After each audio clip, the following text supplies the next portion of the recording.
This is the morning paper, the front page paper of the State Journal Register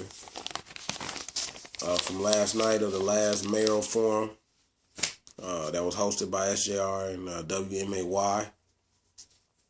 And usually I'll screenshot it and put it on my pages and tell people, to go check out the link or go check out the paper, what's been said or whatnot. But as I woke up and read it, seeing what was in there, I was like, it's the same old, talking about the same old stuff, not addressing the real issues that need to be addressed.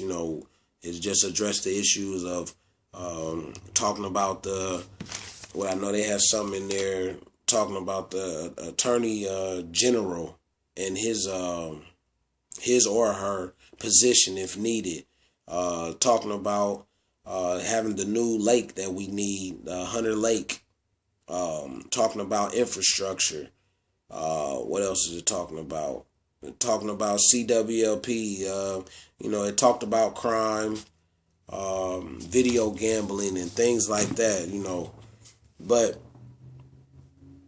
I'm trying to see, or what I don't like is the fact that during this whole campaign of times that I have been able to be interviewed, even if it's through TV 20 or a media outlet or whatnot, that I had a lot of things that I have spoke on has not been reported or addressed in the media, which we understand usually when you're talking about real stuff, it's not going to get addressed. But I woke up this morning convinced that the uphill battle is so hard to fight that even the communication and media perspectives almost don't want to change for the best interest of all people. It doesn't take a rocket scientist to figure out what considers helping or what categories we need to focus on that really helps all people. I've been talking a lot about unity, which is, as they say, what is unity going to do within a campaign? How is that going to help move a city forward? How is that going to help with infrastructure? You're not talking about enough infrastructure. You're not talking about enough of the issues dealing with CWLP. I mean, hey, first off, CWLP has got millions of dollars to be able to assist their situation to be able to stay alive. We're talking about infrastructure where they want to allocate $86 million and $60 million, which is $146 million towards streets, sidewalks, and sewers and highways. But we don't want to talk about poverty. We don't want to talk about, the citizens who are in poverty, not necessarily because they want to be in poverty or because they're lazy and they don't want to do nothing because they don't want to get jobs. A lot of it stems from because of a systematic structure that we're dealing with that people are not educated on and as well cannot see it. And it is designed like that not to be seen, to be able to be at its most effect. And I've been talking about the poverty perspective of the poor people because you have three classes of people. You have the rich, you have the middle, and you have the poor.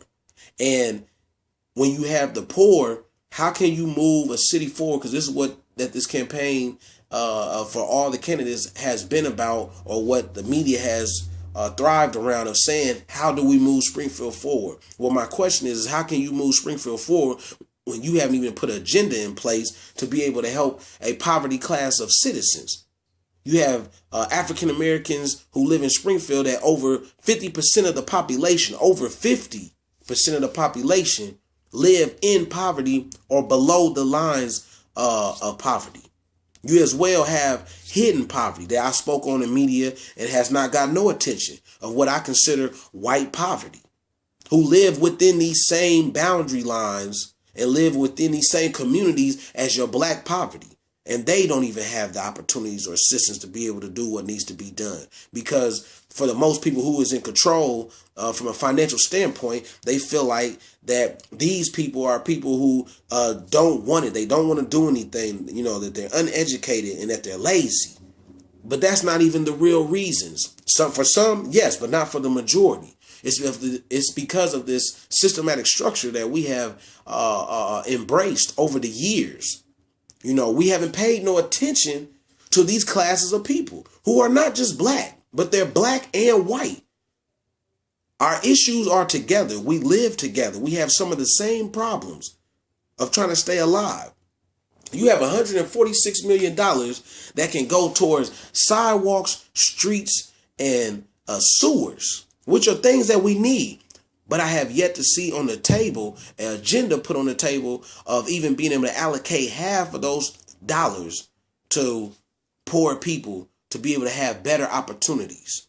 They'll just say, well, we have programs, when a lot of those programs are systematically put together to continuously keep people on those programs. And then it does nothing but trickle down to the generations after generations of youth seeing their parents and seeing their mom and their dad and their family members living in the same thing of wanting to be on Section 8, of wanting to continue getting food stamps or link, as well, wanting to get whatever assistance that is out there that keeps people on it and not really give the education perspective to the mind to get off of it. Everybody has their own interests in this campaign for the mayor's race out of all the candidates. My interest is to be able to give the best opportunity to the poor class of people to be able to move Springfield forward.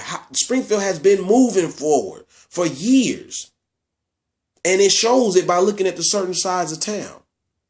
But we have classes of people of poverty that has never been included in the agenda. You also have to where we know that, like people have told me, it takes money to win races, to be able to compete in races. Well, my thing is, if that is the case, then that means that the poverty class of citizens can never, ever have a true chance or true equality or opportunity inside of this political structure and the systematic structure that we live in today, because that class of people can't even come up with enough money to put a candidate in place to speak for them. That's a problem. We write all this stuff in these articles from SJR TV 20, but we're not talking about the real things that need to be talked about. We have to be a city that has to be willing to sacrifice to be able to help. That's how you help all people. That's how you build true prosperity, to be able to sacrifice. I hear a lot about some of my candidates is talking about leadership, and they're using the word of talking about I done this, I will do that. It's not about I, it's about us. I'm not in this race for I, Samuel Johnson. That's why when I put on my slogan for my campaign, that it's not about I, it's not about us, because it always has been about I. It always has been about certain people and organizations and classes of people. And you got to understand what classes are when I say classes of people, because that does not mean a race for majority of the time. A culture sometimes can mean a race. But even when you're talking about a culture, that doesn't always just mean a certain race, because I feel like to a certain extent, with me being a black candidate and talking the way that I'm talking, a lot of people feel like that I'm talking about just black issues. But if you're going to be a mayor, if you're going to be the face of Springfield, Illinois, you have to be a person that has to be able to stand up for all classes of different kinds of people.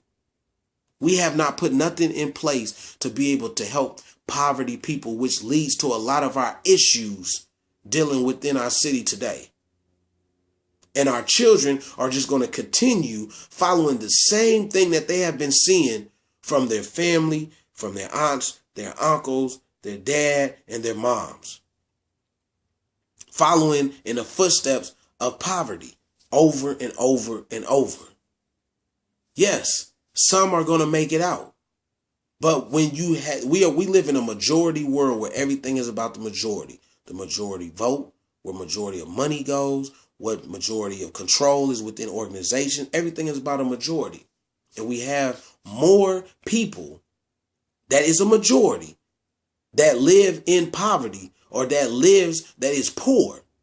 But yet we still have no agenda for them. How can you move Springfield forward? How can you call yourself a mayor and you don't even have a plan? And I'm not talking about Mayor Houston. I'm talking about anybody of all of us that's running, or anybody in the leadership of trying to help people, when we don't even have a plan together to try to help people have the best opportunity possible. When we know that the current plan and the current structure from a political arena is not in the best interest of the poor people. The poor people can't even put enough money together to put a candidate into some type of race to compete and speak for their voice.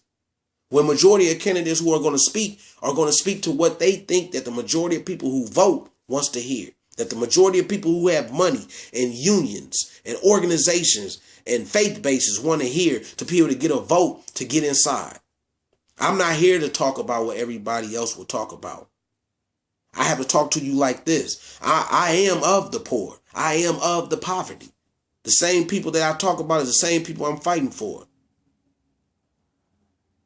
I don't have, as you see where I have to record my videos, I don't even have a headquarters like some of my opponents have, because we don't even have the financial money to put together to be able to do that. Where is the agenda for the poor people? Where is the agenda for the poverty class people? Do we not care as much as everybody else, as much as other organizations of the powerful, of where the finances is? Or are you just going to keep giving us programs and assistance that does nothing but keep us on the programs and assistance? When are you going to be able to start empowering the minds of people first and foremost? That's how you move a city forward. Back to the future. You have to go back in time to be able to help your future.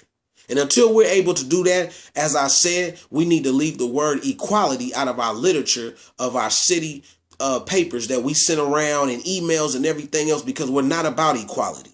We're not about opportunity. It's about money and it's about power. But that's okay, because the poverty class and the poor people, we're going to continue to unite. We're going to continue to push. We're going to continue to keep coming forward, and our voices will be heard. Regardless if I'm in the mayor's office or if I'm not in the mayor's office, you will continuously see me, and you will continuously see my people. And when I say my people, I'm not just talking about African Americans. I'm talking about the voices of the unheard, of a poverty class and poor people who are not getting a fair chance and opportunity and equality within a political structure that is designed around politicians and big money organizations and unions and big Fortune 500 companies and things like that. This is not just an issue in Springfield, Illinois, and we will not just stop in Springfield, Illinois. We will deal with the state of Illinois, and we would eventually deal with America in general. We will deal with our governor. We will deal with whatever mayor it is. We will deal with whatever president it is. We will no longer continue to sit on the sideline and just be quiet, because we have too many kids dying every day. Not because they're dying to the hands of guns, because they're dying mentally, that they can't even go forward in the future to be able to teach the next generation behind them. We're talking about moving Springfield forward. You tell me how we're going to move Springfield forward, and we can't even put an agenda together for the poor people to move forward with us. Springfield has been moving forward for years, and not once have we been included in your plan to move forward. Keep it 200. I'm out of here.